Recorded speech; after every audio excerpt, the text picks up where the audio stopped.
بسم اللہ الرحمن الرحیم۔ الحمدللہ آج ہماری تلاوت کا آغاز 19ویں پارے سے وقال الذین لا یرجون لقاءنا، تو اس کا آغاز میں کفار کا بے جا مطالبے کہ اللہ کے فرشتوں کو ہم اپنی آنکھوں سے دیکھنا چاہتے ہیں، اللہ کو بھی سامنے دیکھنا چاہتے ہیں، اللہ کا فرشتے ہم سے ملاقات کیوں نہیں کرتے؟ تو فرمایا کہ جب وہ فرشتوں کو دیکھو گے تو وہ موت کی گھڑی ہوگی، اور بغیر ایمان کے تمہارا جانا تمہارے لیے بڑی حسرت کا باعث ہوگا، اور تمہارے حسرت کی اپنی انگلیوں کو بھی چبا لو گے۔ اور یہاں جو بری صحبت کے نتیجے میں برے بن گئے تو وہاں افسوس کرو گے کاش کہ انہیں میں نے دوست اور ان کی صحبت نہ اٹھائی ہوتی اور رسول کی زندگی اپنائی ہوتی۔ اور پھر اللہ رب العزت فرما رہے قرآن کی شکل میں دستور ہے، کل قیامت میں اللہ رب العزت کا نبی اللہ کے دربار میں شکایت کریں گے کہ میری امت نے اس قرآن کو پس پش ڈالا تھا، نہ اس کی عظمت کا خیال رکھا، نہ اس کی تلاوت کا، اور نہ ہی اس کی زندگی پہ عمل کیا۔ تو اللہ کا حبیب کل قیامت میں امت کی شکایت لے کے اللہ کے دربار میں حاضر ہوں گے کہ انہوں نے قرآن کو چھوڑ دیا تھا۔ کتنے ہیں آج مسلمان جنہیں قرآن کا صحیح تلفظ سے تلاوت بھی کوئی نہیں آتی، اور اسے یہ بھی نہیں پتا قرآن زندگی کا کیا دستور ہے، اس میں کیا زندگی کا طور طریقے ہیں۔ کہنے میں وہ سارے ہی مسلمان ہیں آباء و اجداد کے سلسلے سے۔ تو کل قیامت میں اللہ کا نبی ہی شکایت لے کے اللہ کے دربار میں حاضر ہوں گے۔ قوم عاد قوم نوح کی ہلاکت کا تذکرہ ہے۔ دنیا میں انسان کا سب سے بڑا معبود آج اس کا نفس بن چکا ہے۔ اللہ کے حبیب کو بتایا گیا کہ یہ لوگ جو کفار آپ کی خدمت میں بات سنتے ہیں، حقیقت میں یہ سمجھتے ہی کوئی نہیں، جانوروں کی طرح ہیں، جیسے وہ کوئی نہیں سمجھتا، ان کی مثال بھی ایسی ہے۔ اللہ کی قدرت کا تذکرہ، رات کا پیدا کرنا، دن کا نکالنا، ہوا کا پہلے لے کے آنا، پھر بارش کا بھیجنا، پھر مردہ زمینوں کو زندہ کرنا، اس کی قدرت ہے۔ دو لہریں میٹھے اور کڑوے پانی کی ساتھ ساتھ چلتی ہیں لیکن آپس میں خلط ملط نہیں ہوتی، بیچ میں اللہ کی قدرت حائل ہوتی ہے، یہ لہر اس میں نہیں، یہ لہر اس میں نہیں ہوتی۔ یہ سب اللہ کی قدرت کا شہکار ہے۔ ایک انسان نے، اللہ نے انسانوں کا ایک سلسلہ، ایک کنبہ، ایک خاندان اور ایک پوری قوم اور ایک پوری انسانیت کا سلسلہ شروع فرما دیا۔ پھر اللہ رب العزت کا نبی کسی مخلوق سے کوئی مفاد وابستہ نہیں، لوگوں کو اللہ کی رضا کے لیے مخلوق کو اللہ کی طرف بلاتے ہیں، اسی کا تذکرہ فرمایا۔ پھر رحمان کے خاص بندوں کی صفات ہیں جو رحمان کے بندے ہیں۔ دنیا میں کچھ شیطان کے بندے بھی ہیں، کچھ رحمان کے بندے بھی ہیں، ہر ایک کے خد و خال کچھ علامات اللہ نے بتائی ہیں۔ رحمان کے بندوں کی شان یہ ہے کہ ان کی چال میں عاجزی ہے، اور جب ان سے کوئی جاہل بلا وجہ بحث مباحثہ کرتا ہے، سلام کہہ کے اس سے علیحدگی اختیار کرتے ہیں۔ ان کی راتیں سجدوں میں، قیام میں گزرتی ہیں، اللہ کے سامنے ہاتھ اٹھا کر جہنم کے عذاب سے پناہ مانگتے ہیں، اور شرک نہیں کرتے، اور خرچ میں اسراف نہیں کرتے، بخل بھی نہیں کرتے، کسی کو ناحق قتل بھی نہیں کرتے، زنا بھی نہیں کرتے۔ کمیاں کوتاہیاں ہو گئی، اللہ سے سچی معافی مانگتے ہیں، گناہوں کی محفل میں بھی شرکت نہیں کرتے، اپنی دینداری کے ساتھ ساتھ اپنے اہل و عیال کے لیے بھی دعائی کرتے ہیں کہ اللہ انہیں بھی دیندار بنا دے۔ یہ اللہ کے نیک بندوں کے، رحمان کے بندوں کی صفات ہیں جنہیں اللہ جنت کے بالا خانوں کے اندر مسکن اور ٹھکانہ ہمیشہ کے لیے عطا فرمائیں گے۔ پھر سورہ شعراء ہے، اللہ کے حبیب صلی اللہ علیہ وسلم کو تسلی ہے کہ آپ تو لوگوں کے ایمان کے نہ لانے پر کہیں اپنی جان ہی کو ختم نہ کر دیں، صبر کیجئے، تحمل کیجئے، اتنی بھی مشقت نہ اٹھائیے۔ پھر قوم موسیٰ علیہ السلام کا تذکرہ ہے، اللہ نے انہیں معجزے عطا فرمائے کہ لاٹھی پھینکتے اژدہا بن جاتا، ہاتھ بغل سے نکالتے چمکتے لگتے، فرمایا جاؤ فرعون کو میرا پیغام سناؤ۔ اور فرعون کے پاس جب گئے تو فرعون نے اسے اپنے احسانات جتلائے کہ تو ہمارے گھر کا پلا ہوا ہے، ہماری آنکھوں کے سامنے بڑا ہوا ہے، ہماری قوم کا آدمی کا تیرے ہاتھ سے قتل ہوا ہے، تو پھر کسی اور رب کی پرستش کر رہا ہے، کیسی بات کر رہا ہے؟ حضرت موسیٰ علیہ السلام نے اسے ظاہری اللہ کے قدرت کے نمونے نقشے دکھائے، دیکھو زمین و آسمان کا پیدا کرنے والا میرا رب ہے، مشرق مغرب کا میرا رب ہے، یہ میرا رب ہے۔ اسے اللہ کی قدرت کے شہکار کے ذریعے اللہ کی معرفت سکھائی۔ اس نے کہا یہ تو بڑا جادوگر ہے، وہ بھی اپنی جادوگروں کو اکٹھا کرتا ہے، مقابلے کے لیے میدان بنتا ہے، سارا مجمع اکٹھا ہوتا ہے اور وہاں جادوگروں کو شکست ہوتی ہے، نبی کا معجزہ ہوتا ہے، ساری انسانیت اس سے عاجز ہوتی ہے۔ تو نبی کی کامیابی دیکھ کر جادوگر اپنے فن میں ماہر تھے، وہ بھی سجدہ ریز ہو گئے، کہنے لگے ربی ہارون و موسیٰ، ہم بھی موسیٰ اور ہارون کے رب پر ایمان لے کے آ گئے۔ اور فرعون کی سرکشی انتہا کو پہنچی، دھمکی پہ اتر آیا، ان کو قتل اور انہیں پھانسی کی سزا سنا دی۔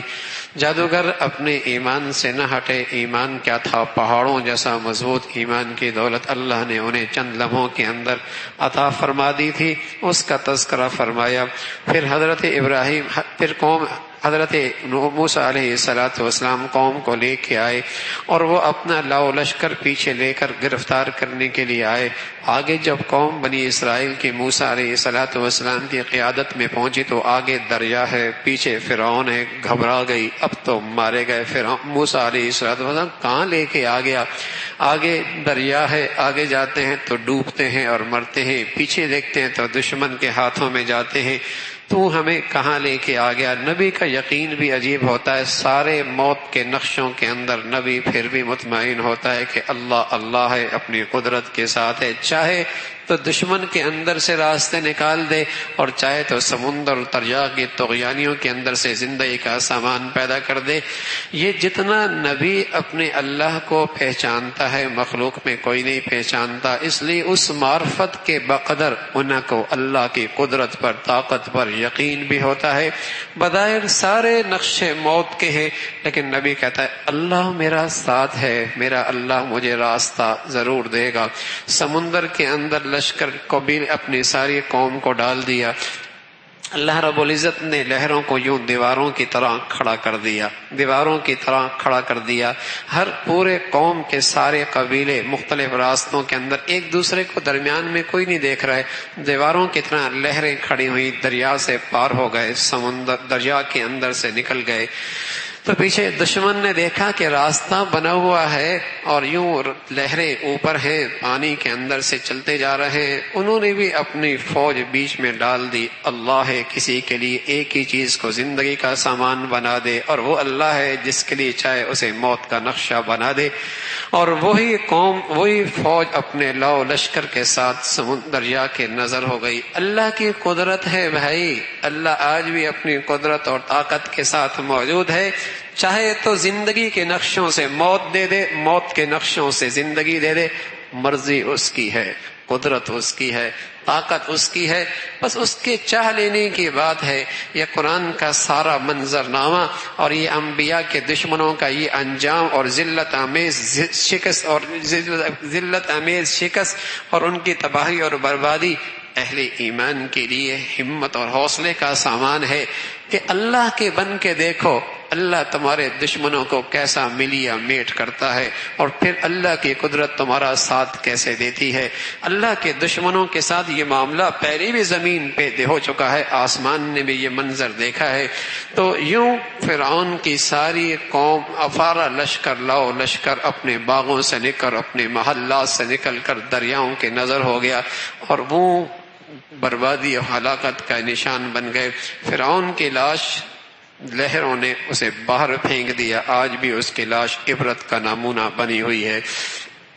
پھر حضرت ابراہیم علیہ السلام کی وحدانیت کا اللہ کا پیغام دیتی ہوئی اور بڑے سادے انداز میں اللہ کا تعارف کراتی، اللہ ہی ہے جو مجھے کھلاتا ہے، پلاتا ہے، زندگی دیتا ہے، موت دیتا ہے، بہت سادے انداز میں اللہ کا تعارف کرا رہا ہے۔ اللہ ہی ہے جو صحت دیتا ہے، بیماری دیتا ہے، شفا بھی اسی کی طرف سے بھی ہے۔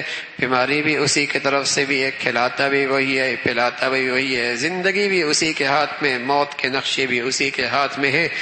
اللہ سے فریاد کرتے ہیں اے اللہ میرا تذکرہ خیر باقی رکھنا اور مجھے اپنے پیاروں میں شامل کر لینا۔ اللہ رب العزت نے قیامت کا تذکرہ فرمایا، جہاں نہ مال کام آنا ہے نہ اولاد کام آنی ہے، صاف ستھرا دل کام آئے گا جس میں اللہ کی محبت ہوگی، اللہ کی رضا کا سچا جذبہ ہوگا۔ یہ سکہ کل قیامت کی منڈیوں میں چلے گا، نہ مال و دولت چلیں گے، نہ جوان اولادیں کسی کام آئیں گی، ہاں صاف ستھرا دل جس میں اللہ کی وحدانیت اور اللہ کی محبت کی دولت ہوگی وہ کام آئے گا، اس کا تذکرہ فرمایا۔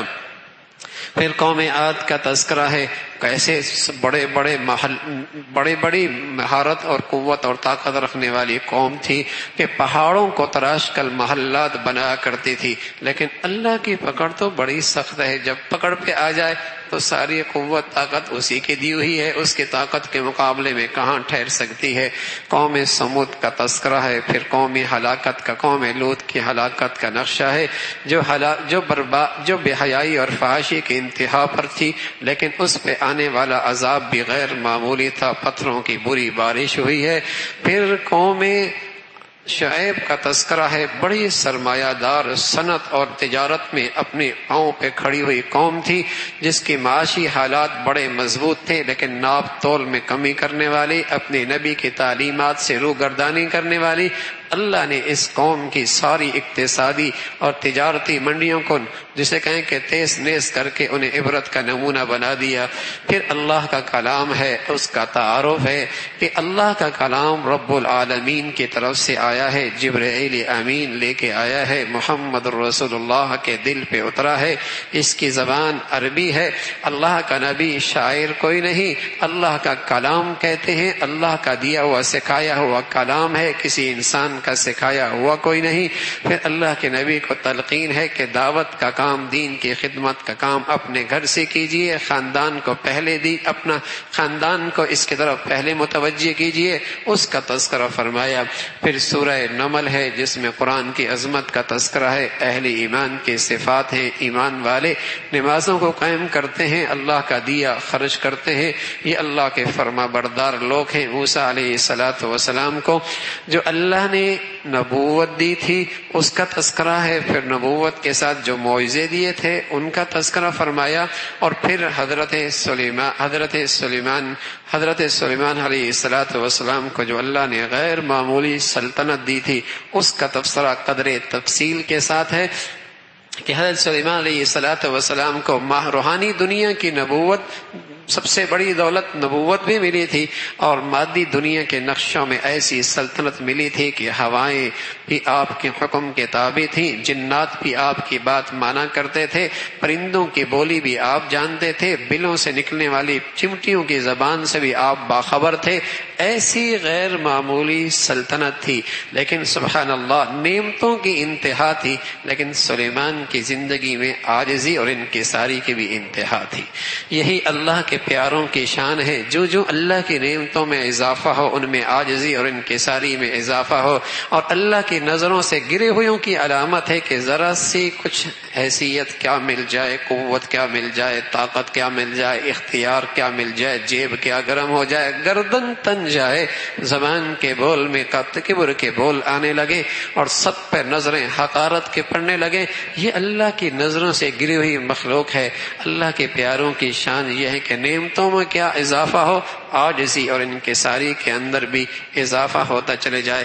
ایک دن لو لشکر کے ساتھ ایک سفر پہ روانہ ہوئے تو ایک چمٹیوں کی بستی سے گزرنے لگے، تو قالت النملہ، چمٹی اپنی دوسری چمٹیوں سے کہنے لگی سلیمان کا لشکر آ رہا ہے، بلوں میں داخل ہو جاؤ ورنہ تم سلمان کے لشکر کے پاؤں تلے روندی جاؤ گی، انہیں پتہ بھی نہیں چلے گا کیا چمٹی کے منہ ہیں، کیا زبان ہے، کیا بول ہیں۔ اللہ نے فضا میں ان بولوں کو اڑایا، کانوں تک پہنچایا، سلیمان یہ سن کر مسکرانے لگ گئے، فتبسم ضاحکا من قولها، مسکرانے لگے کہ چمٹی بھی کو پتا ہے کہ سلیمان اللہ کا پیارا ہے، اللہ کی مخلوق کو بلا وجہ تکلیف نہیں دیں گے، ہاں پتہ ہی نہ چلے، پاؤں تلے آ جاؤ گی، روندی جاؤ گی، پتہ ہی نہیں چلے گا، تو مسکرانے لگے۔ ایسا اللہ کی طرف سے انعام اور ایسی اللہ کی شان دیکھ کر سلیمان علیہ السلام ہاتھ اٹھانے لگے، اے اللہ اتنی نعمتیں دے رکھی ہیں، اب فضل فرما، تیری نعمتوں میں وہ کروں جس سے تو راضی ہو جائے۔ اللہ کی نعمتوں کا حق یہ ہے میرے عزیزو کہ اللہ کی نعمتوں میں وہ کیا جائے جس سے اللہ راضی ہو جائے۔ اللہ اختیار دے دے، کوئی قوت دے دے، کوئی عہدہ دے دے، کوئی منصب دے دے، کوئی حسن دے دے، کوئی آنکھوں کی چمک دے دے، کوئی جوانی دے دے، سوسائٹی میں عزت دے دے، مقام دے دے، یہ ساری اللہ کی نعمتوں کی شکل ہے۔ ان ساری نعمتوں میں رہ کر وہ کرو جس سے اللہ راضی ہو، یہ ان نعمتوں کا حق ہے۔ تو سلیمان علیہ السلام مسکرانے لگے، اور جب دیکھا اپنے سارے لشکر میں تو دیکھا کہ ہدہد نظر نہیں آ رہا۔ ہدہد ایک پرندہ ہے جس کے سر پہ تاج سا ہوتا ہے، اور اللہ نے عجیب اس میں صلاحیت رکھی ہے، وہ اپنی چونچ کے ذریعے معلوم کر لیتا ہے پانی ہے یا نہیں، یہاں پانی ہے یا نہیں۔ اس پہ ہم نے اسے دیکھا ہے، وہ اس کو اللہ رب العزت نے ایک تاج پہنایا ہوا ہے، اس میں یہ صلاحیت موجود ہے۔ تو لشکر کے لیے پانی کی ضرورت تھی، ہدہد کو تلاش کیا کہ بتا دے کہ یہاں پانی ہے کہ نہیں، پھر جنات پانی نکال لیں، اس لیے کہ سارے ساتھ موجود تھے، انجینئر بھی ساتھ تھے، مزدور بھی ساتھ تھے، ساری ساتھ تھے۔ تو جب اس کو دیکھا کہ فتفقد الطیر تو فقال ما لی لا ارى الهدهد، پتہ نہیں ہدہد کہاں ہے بھائی، نظر ہی نہیں آ رہا۔ حضرت سلیمان فرمانے لگے شاید کسی کے پیچھے بیٹھا ہو، چھپا ہوا ہو، یا ہو سکتا ہے لشکر سے بغیر بتائے ہی نکل گیا ہو، آنے دو، یا تو اس کو سزا دے کے ذبح ہی کر دیں گے، یا پھر اگر اس کی معقول عذر ہوا تو معاف بھی کر دیں گے۔ اتنا ہی میں ہدہد آ گیا اور آ کر کہنے لگا فمکث غیر بعید فقال احطت بما لم تحط به وجئتك من سبأ بنبأ یقین، سلیمان میں وہاں سے آیا ہوں جہاں کی خبر آپ کو بھی نہیں ہے۔ اچھا وہ ہدہد بھی جانتا ہے کہ عالم الغیب صرف اللہ ہے، اللہ کا نبی عالم الغیب نہیں ہے، وہ بھی جانتا ہے کہ سلیمان نہیں جانتا، اللہ ہی جانتا ہے۔ کہنے لگا میں وہاں سے آیا ہوں جہاں کی خبر آپ کو کوئی نہیں، ملک سبا سے آیا ہوں، اور اس قوم کی مت ماری گئی کہ ان کی حکمران ایک عورت ہے اور وہ پرستش کرتے ہیں سورج کی، اور اللہ نے انہیں سب کچھ دے رکھا ہے۔ اے سلیمان علیہ السلام ابھی دیکھتا ہوں تو سچ بول رہا ہے جھوٹ بول رہا ہے، میرا پیغام لے کے جا، خط لے کے جا، اور جا کے ملکہ کو دے کے آ، اور اس کا مضمون تھا انہ من سلیمان وانہ بسم اللہ الرحمن الرحیم اللہ تعالی علیہ فاتونی مسلمین۔ یہ خط کا انداز اور مضمون تھا، آرام سے آ جاؤ فرما بردار بن کے، بس یہ بات تھی۔ خط سلیمان کی طرف سے ہے اور اللہ کے نام سے سلیمان شروع کر رہا ہے، پیغام یہ ہے اللہ تعالی علیہ واتونی مسلمین۔ اس کے پاس سفارتوں کے بہت بڑے ملکوں کے خطوط آتے رہے، پیغام آتے رہے، لیکن یہ انداز بھی سفارت کا بڑا انوکھا تھا اور خط کا مضمون بھی بڑا غیر معمولی تھا۔ گھبرا گئی، اپنے سارے مشیروں کو، وزیروں کو اکٹھا کیا، پارلیمنٹ کے اندر سارے اکٹھے آ گئے، کہنے لگے افتونی فی امری ما کنت قاطعۃ امرا حتی تشہدون، میں ایک بڑے معاملے کے اندر تمہیں اکٹھا کیا ہے، ایک مسئلہ درپیش ہے، یوں خط آیا ہے، یوں پیغام آیا ہے، مشورہ دو۔ ہوتے ہیں نا جیالے، وہ جیالے ہوتے ہیں، کہنے لگے جہاں آپ کا پسینہ گرے گا وہاں ہمارا خون گرے گا، آپ کی حکم کی دیر ہے، ہماری گردنیں کٹ جائیں گی۔ تو نہ جانے وہ کیا کچھ کہنے لگے۔ تو عورت تھی سمجھدار، جانتی تھی کہ معاملہ اس سے حل نہیں ہوگا، پہلے دیکھتے ہیں یہ بادشاہ دنیا پرست ہے یا کوئی اور ہی مخلوق ہے، مال و دولت کا ایک بہت بڑا جسے کہیں کہ سلسلہ اکٹھا کیا، اور بہت سارے سونے اور چاندی کے جسے کہیں کہ سامان اکٹھا کر کے وہ روانہ کیا کہ دیکھتے ہیں کہ اگر یہ دنیا دار ہے اور مال پر فدا ہے تو پھر تو مقابلہ کر سکتے ہیں۔ جیسے یہ مال لے کر وہاں داخل ہوئے، سلیمان علیہ السلام کو ہدہد نے بتایا کہ میں نے پیغام دے دیا ہے لیکن وہ تو آپ کی طرف ہدیے میں مال بھیج رہے ہیں۔ سلیمان علیہ السلام فرمایا جہاں سے داخل ہونے لگے ملک میں، میری سرحد میں داخل ہو جائیں، وہیں سونے چاندی کی ٹائلیں بچھا دو، وہیں سونے چاندی کے پتھر لگا دو، تاکہ اسے پتہ چلے کہ سلیمان کو مال کی ضرورت کوئی نہیں۔ اور وہ تو حیرت زدہ ہی رہ گئے. اور پھر حضرت سلیمان علیہ الصلوۃ والسلام فرمایا کون ملکہ کا تخت لے کے آئے گا, کون تخت لے کے آئے گا اور کون جلدی سب سے پہلے لے کے آئے گا؟ قال عفریت من الجن انا آتیک به قبل ان تقوم من مقامک, آپ اس مجلس سے اٹھیں گے نہیں, میں اس کا تخت لے کے آتا ہوں. قال الذين اوتوا العلم, جسے اللہ نے اپنا علم عطا فرمایا تھا, اس نے فرمایا نظروں کے جھپکنے سے, آنکھوں کے جھپکنے سے پہلے تخت حاضر ہو جائے گا. اور ایسا ہی ہوا. نبی کے پاس معجزہ ہوتا ہے, اللہ کے ولیوں کے پاس بھی معجزہ ہوتا ہے, لیکن اختیار اللہ کا ہوتا ہے, اختیار اللہ کا ہوتا ہے. اور اس نے میں تخت سامنے آیا. حضرت سلیمان کہنے لگے ھذا من فضل ربی, یہ میرے رب کا فضل ہے کہ میرے ارد گرد بیٹھنے والوں کو اللہ رب العزت نے یہ کمال دے رکھا ہے. ھذا من فضل ربی. لیکن بدقسمتی مسلمانوں کی, آج سوٹ کے اڈوں پہ لکھا ہوتا ہے ھذا من فضل ربی, ہاں لیبلونی اشکر ام اکفر. کہنے لگا یہ اللہ کا فضل ہے اور یہ نعمتوں کا سلسلہ اللہ فرما کر آزماتے ہیں. شکر کرتا ہے, نہ شکری کرتا ہے, عاجزی کرتا ہے, تکبر کرتا ہے, میرے سامنے جھکتا ہے یا اتراتا ہے. یہ نعمتیں بھی ایک آزمائش ہوتی ہیں, اس سے مجھے پا لیتا ہے یا مجھ سے دور ہوتا ہے, اس کا تذکرہ فرمایا. پھر وہ ملکہ آئی, اس تخت میں تھوڑی سی تبدیلی کر دی گئی. ملکہ آئی اور اس سے کہا کیا یہ تیرا ہی وہ ہے تخت ہے؟ تو وہ سمجھ گئی یہ میرا ہی تخت ہے, ایمان لے گئی. اس کا تذکرہ فرمایا. پھر قوم حضرت صالح علیہ الصلوۃ والسلام کا تذکرہ ہے, اور اسے ہلاک کرنے کے لیے ایک گروہ اکٹھی ہوئی. اللہ نے بچانا چاہا, بچا لیا. پھر اللہ رب العزت نے قوم لوط کا تذکرہ فرمایا, کس طرح ان پر پتھروں کی بارش ہوئی, اور پھر گندگی کفر کی شکل میں زمین سے گندگی صاف ہو جائے. یہ بھی اللہ کا شکر ہے. اس لیے فرمایا قل الحمد للہ وسلام علی عبادہ الذین اصطفیٰ. یہ بھی اللہ کا شکر ہے, اللہ زمین سے گندگی ختم کر دے, اس پہ بھی اللہ کا شکر ہے. قرآن میں اس کا تذکرہ فرمایا کہ جب اللہ کی نافرمانی کرنے والے اور دین حق سے روکنے والوں کا ملیا میٹ ہو, تو اس پر بھی یہ بھی انسانیت پر ایک اللہ کا فضل ہوتا ہے. اس پہ بھی اللہ کا شکر کا تذکرہ فرمایا. اللہ عمل کی توفیق نصیب فرمائے. سبحانک اللہم بحمدک نشہد ان لا الہ الا اللہ نستغفرک ونتوب الیک.